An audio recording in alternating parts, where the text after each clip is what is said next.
ನಮಸ್ತೆ ಗೆಳೆಯರೇ. ಭಾರತದ ಇತಿಹಾಸದ ಆಗಸದಲ್ಲಿ ಧ್ರುವ ನಕ್ಷತ್ರದಂತೆ ಬೆಳಗುತ್ತಿರುವ ಸೂರ್ಯ ಚಂದ್ರರಷ್ಟೇ ಕೀರ್ತಿಯನ್ನ ಅಜರಾಮರವಾಗಿ ಬಿಟ್ಟು ಹೋದಂತಹ ಶಾಶ್ವತ ಸಾಮ್ರಾಜ್ಯದ ಮೂಲ ಪುರುಷರಾದ ಮತ್ತು ಕರ್ನಾಟಕ ಸಾಮ್ರಾಜ್ಯದ ಹಿಂದೂ ಸಾಮ್ರಾಜ್ಯ ವಿಜಯನಗರ ಸಾಮ್ರಾಜ್ಯದ ಮೂಲ ನೀವು ತಿಳಿದುಕೊಂಡಂತೆ ಆನೆಗುಂದಿಯಾಗಿದೆನಾ, ಇಲ್ಲ ಹಂಪಿ ಆಗಿದೆನಾ, ಬೇರೆ ಎಲ್ಲಿ ಆಗಿರೋದು? ಈ ಹಂಪಿ ಹುಟ್ಕೊಳಕ್ಕೆ ಈ ವಿಜಯನಗರ ಸಾಮ್ರಾಜ್ಯ ಬೆಳಿಬೇಕಂತ ಹೇಳಿದ್ರೆ ಯಾವುದು ಮೂಲ? ಇದು ಎಲ್ಲಿಂದ ಈ ವಿಜಯನಗರ ಸಾಮ್ರಾಜ್ಯ ಕಟ್ಟಲಿಕ್ಕೆ ಎಲ್ಲಿಂದ ಬಂದವರು ಇವರು ಅಂತ ಹುಡುಕ್ತಾ ಹೋದಂತೆಲ್ಲ ಬೇರೆ ಎಲ್ಲೂ ಇಲ್ಲ. ಅದು ಸಂಡೂರಿನ ರಾಮಗಡ ಅಂತೇಳಿ ಇವತ್ತಿನ ಹೆಸರಿನಲ್ಲಿ ಕರಿತಾ ಇದೀವಿ. ಇದಕ್ಕೆ ಇಂದಿನ ಕಾಲದಲ್ಲಿ ಉತ್ತರಮಲೈ ದುರ್ಗ ಅಂತೇಳಿ ಕರಿತಿದ್ರು, ಲೋಹಾಚಲ ದುರ್ಗ ಅಂತೇಳಿ ಕರಿತಾ ಇದ್ರು.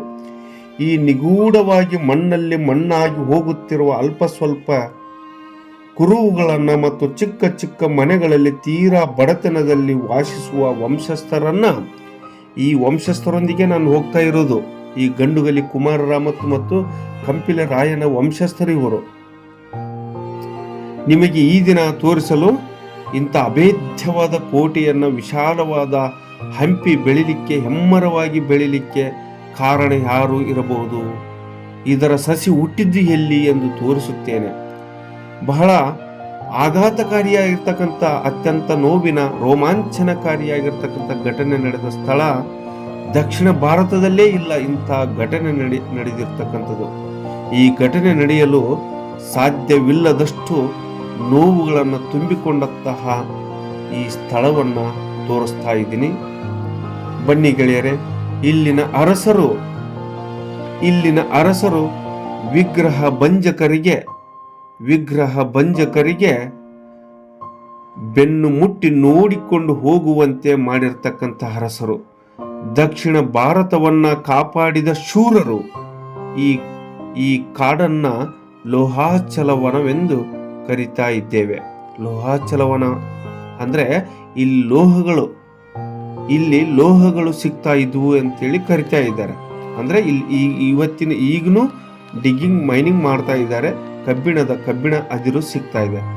ಭಾರತದ ಮೊದಲ ರಾಜವಂಶಸ್ಥರು ನೀವು ಕೇಳಿರ್ತೀರಿ, ಚಂದ್ರಗುಪ್ತ ಮಹಾರಾಜರಿಗೆ ಶಸ್ತ್ರಾಸ್ತ್ರಗಳನ್ನ ತಯಾರಿಸಲು ಬೇಕಾದ ಕಬ್ಬಿಣದ ಲೋಹಗಳನ್ನ ನೀಡಿದ ಈ ಪ್ರದೇಶ ನೋಡಿ.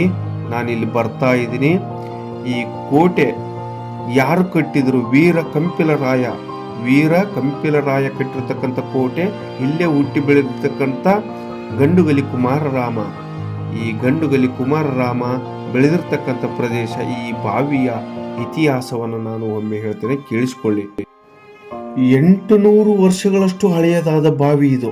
ತುಂಬಾ ನೋವಾಗ್ತಕ್ಕಂಥ, ನಿಮ್ಮನ್ನ ಸುಮಾರು ವಾರಗಟ್ಲೆ ದಿನಗಳವರೆಗೆ ಕಾಡ್ತಕ್ಕಂಥ ನೋವಿನ ಕಥೆಯನ್ನು ನಾನು ನಿಮ್ಗೆ ಹೇಳ್ತೇನೆ. ದಯವಿಟ್ಟು ಈ ಬಾವಿಯನ್ನ ನೋಡ್ಲೇಬೇಕು. ನೀವು ಸಹಿತ ಬನ್ನಿ. ಈ ಬಾವಿಗೆ ಬಂದು ಒಂದ್ಸರಿ ಇಲ್ಲಿ ವಿಸಿಟ್ ಮಾಡಿ. ಇದು ಎಲ್ಲಿ ಇರೋದು? ರಾಮಗಡ, ಸಂಡೂರು ತಾಲೂಕಿನ ರಾಮಗಡ, ಸುಶೀಲನಗರ ಗ್ರಾಮ ಪಂಚಾಯಿತಿ ವ್ಯಾಪ್ತಿಗೆ ಬರ್ತದೆ. ಇದು ರಾಮಗಡ. ವೀರ ಕಂಪಿಲರಾಯನು ಕಟ್ಟಿಸಿರ್ತಕ್ಕಂಥ ಅಭೇದ್ಯವಾಗಿರ್ತಕ್ಕಂಥ ಕೋಟೆ. ಈ ಅಭೇದ್ಯವಾದ ಲೋಹಾಚಲವನದ ಈ ಕೋಟೆಯ ಬಾವಿಯ ಒಳಗಡೆ ನಾನು ಹೇಳ್ತೇನೆ ನೋಡಿ.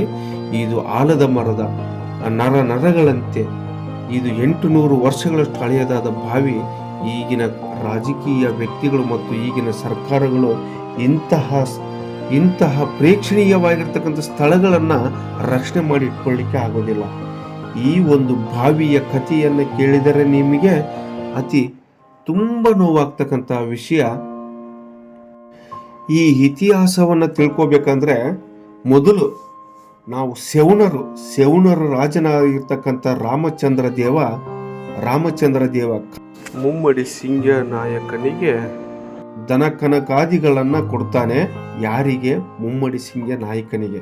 ಅದು ಮುಮ್ಮಡಿ ಸಿಂಗ ನಾಯಕನ ಮಕ್ಕಳಾಗಿರ್ತಕ್ಕಂಥ ವೀರ ಕಂಪಿಲ ರಾಯನು ಇವನು 24 ವರ್ಷಗಳ ಕಾಲ ರಾಜ್ಯಭಾರವನ್ನು ಮಾಡ್ತಾನೆ. ಇವನ ನಂತರ ಮುಮ್ಮಡಿ ಸಿಂಗನಾಯಕ 24 ವರ್ಷಗಳ ಕಾಲ ರಾಜ್ಯಭಾರ ಮಾಡ್ತಾನೆ. ಇವನ ಮಗ ವೀರ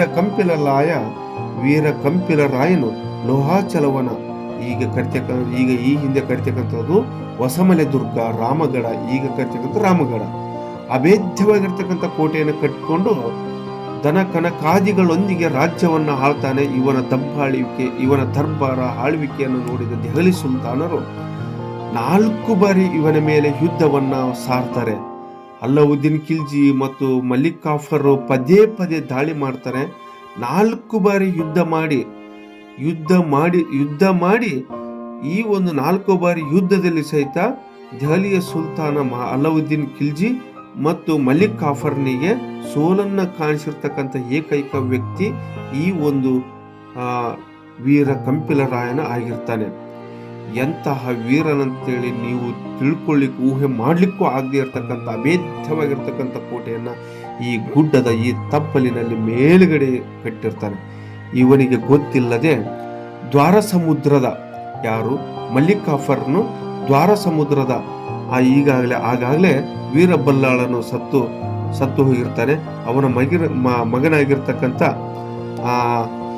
ಶಂಕರನನ್ನ ಈ ಮಲಿಕ್ ಕಾಫರನ್ನು ಸೋಲಿಸಿ ದ್ವಾರ ಸಮುದ್ರವನ್ನ ಲೂಟಿ ಮಾಡ್ತಾನೆ ದ್ವಾರ ಸಮುದ್ರವನ್ನು. ಮತ್ತು ದ್ವಾರ ಸಮುದ್ರದ ಸೈನಿಕರನ್ನ ಮತ್ತು ವಾರಂಗಲ್ನ ಸೈನಿಕರನ್ನ ಒಟ್ಟಾರೆ ಮತ್ತು ಅವನ ಸೈನಿಕರನ್ನ ಸೇರಿಸಿಕೊಂಡು 3 ತಿಂಗಳ ಕಾಲ ಈ ಕಂಪಿಲರಾಯನ ಕೋಟೆಯನ್ನ ಮುತ್ತಿಗೆ ಹಾಕ್ತಾನೆ. 3 ತಿಂಗಳ ಕಾಲ ನೋಡಿ, 3 ತಿಂಗಳ ಕಾಲ ಈ ಕೋಟೆಯನ್ನ ಮುತ್ತಿಗೆ ಹಾಕ್ತಾನೆ.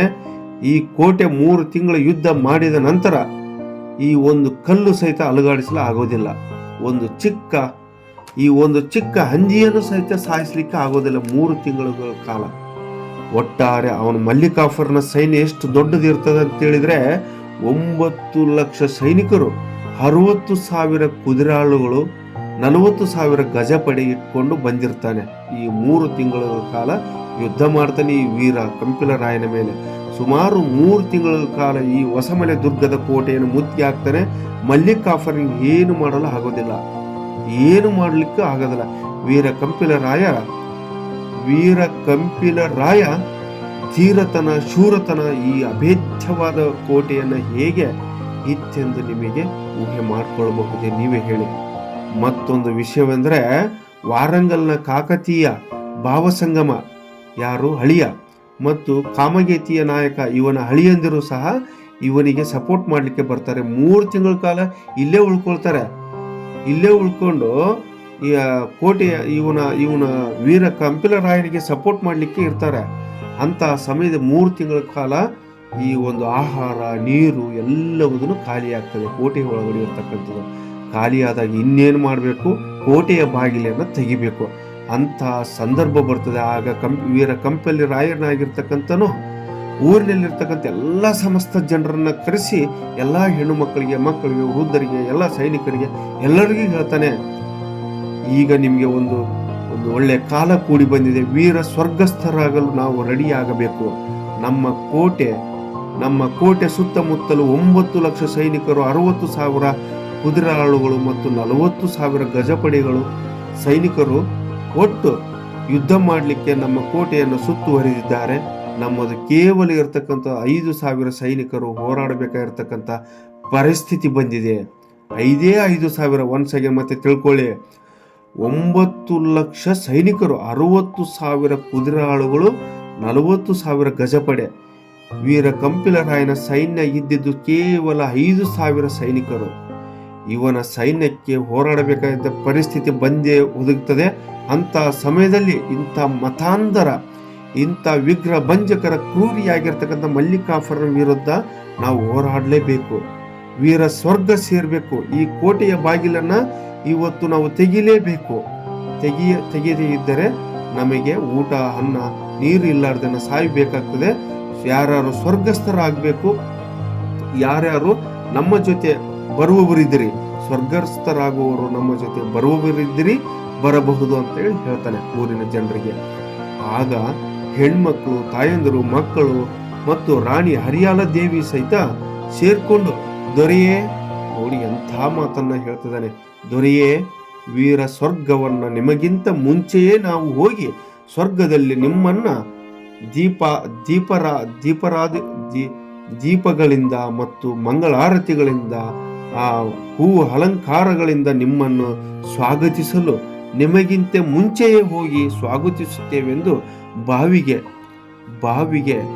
ಬೆಂಕಿಯನ್ನ ಹಚ್ಚಿ ಧಗಧಗನೆ ಉರಿಯುವ ಬೆಂಕಿಗೆ ಹಾರಿ ಪ್ರಾಣ ಕಳೆದುಕೊಳ್ತಾರೆ. ಎಂಥ ಘನಘೋರವಾಗಿರ್ತಕ್ಕಂಥ ಈ ದುರ್ಘಟನೆಯನ್ನ ಈ ವೀರ ಕಂಪಿಲರಾಯ ಹೇಗೆ ಸಹಿಸಿಕೊಂಡಿರ್ಬೋದು? ಈ ಕೋಟೆಯಲ್ಲಿದ್ದ ಎಲ್ಲ ಹೆಣ್ಣು ಮಕ್ಕಳು ತಾಯಂದಿರು ಜನರು ಎಲ್ಲರೂ ಬಂದು ನರಪಿಳ್ಳೆಯ ಸಹಿತ ಉಳಿಲಾರದೇನೆ ಈ ಬೆಂಕಿಯಲ್ಲಿ ಬಿದ್ದು ನಿಗಿ ಕೆಂಡವಾಗಿ ಬೂದಿಯಾಗ್ತಾರೆ. ಕೋಟೆಯು ಖಾಲಿಯಾಗ್ತದೆ, ಹಾಗೆಯೇ ಸಾಯ್ತಾರೆ. ದಕ್ಷಿಣ ಭಾರತದಲ್ಲೇ ಐತಿಹಾಸಿಕವಾಗಿರ್ತಕ್ಕಂಥ ಸ್ಥಳವೆಂದರೆ ಈ ಸ್ಥಳ. ನೀವು ನೋಡಲೇಬೇಕು ಫ್ರೆಂಡ್ಸ್. ಇಂಥ ಸ್ಥಳಕ್ಕೆ ಬಂದು ನೀವು ಭೇಟಿ ಕೊಡಿ. ಇಂಥ ರಾಮಗಢ ಅಭೇದ್ಯವಾಗಿರ್ತಕ್ಕಂಥ ಲೋಹಾಚಲವನ ಈ ಫಾರೆಸ್ಟ್ನಲ್ಲಿ ಬಂದು ನೀವು ಈ ಕೋಟೆಯನ್ನು ನೋಡಲೇಬೇಕು. ಆದರೆ ಈ ಸ್ಥಳ ಹೇಗಿದೆ ಅಂತೇಳಿ ನೀವು ನೋಡಿ. ಮತ್ತು ಉತ್ತರ ಭಾರತದಲ್ಲಿ ಮಾತ್ರ ಸತಿಸಾಗಮನ ಪದ್ಧತಿ ಇತ್ತಂತಲ್ಲ, ದಕ್ಷಿಣ ಭಾರತದಲ್ಲಿ ಸಹಿತ ಸತಿಸಾಗಮನ ಪದ್ಧತಿ ಇತ್ತು. ಆ ದಿನಗಳಲ್ಲಿ ಮೊಘಲರ ದಾಳಿಗಳಿಂದ ಹೆಣ್ಣು ಮಕ್ಕಳ ಶೀಲವನ್ನ ಕಾಪಾಡ್ಕೊಳ್ಬೇಕು, ಅವರ ಮಾನವನ್ನ ಕಾಪಾಡ್ಕೊಳ್ಬೇಕಂತ ಹೇಳಿದ್ರೆ ಆಗಿನ ಸಮಯದಲ್ಲಿ ಮಹಿಳೆಯರು, ಮಕ್ಕಳು, ವೃದ್ಧರು ಎಲ್ಲರೂ ಉರಿಯುವ ಬೆಂಕಿಗೆ ಹಾರಿ ಸಾಯ್ತಾ ಇದ್ರು. ಸತಿ ಸಗಮನ ಒಂದು ಆಚರಣೆ ಮಾಡ್ತಕ್ಕಂಥ ಪದ್ಧತಿ ಇತ್ತು. ಮತ್ತು ದಕ್ಷಿಣ ಭಾರತದಲ್ಲಿ ಸತಿ ಪದ್ಧತಿ ಇತ್ತು ಎನ್ನುವುದು ಈ ಬಾವಿ ನೋಡಬಹುದು. 1314ನೇ ವರ್ಷದಲ್ಲಿ 1314ರಲ್ಲೇ ಈ ವರ್ಷದಲ್ಲಿನೇ ಗತಿಸಿದ ಏಕೈಕ ಸ್ಥಳ ಇದು. ನಿಮಗೆ ಈ ಬೇಜಾರ ಆಗಿರಬಹುದು ಈಗ ನಿಮಗೆ ಸ್ನೇಹಿತರೆ. ಕಣ್ಣಾರೆ ಕಂಡಂತ ವೀರ ಕಂಪಿಲರಾಯನ ಗುಂಡಿಗೆ ಎಷ್ಟು ನೋವು ಆಗಿರಬಹುದು. ತನ್ನದೇ ತಾಯಂದಿರ, ಮಕ್ಕಳು, ಹೆಂಡತಿಯರು, ತನ್ನದೇ ಜನರು ಧಗಧಗನೆ ಉರಿಯುವ ಬೆಂಕಿಯಲ್ಲಿ ಬೂದಿಯಾಗುತ್ತಿರುವುದನ್ನು ಕಂಡು ಹೇಗೆ ಸಹಿಸಿಕೊಂಡಿರಬಹುದು ನೋಡಿ ಗೆಳೆಯರೇ. ಈ ಒಂದು ವೀರ ಕಂಪಿಲರಾಯನ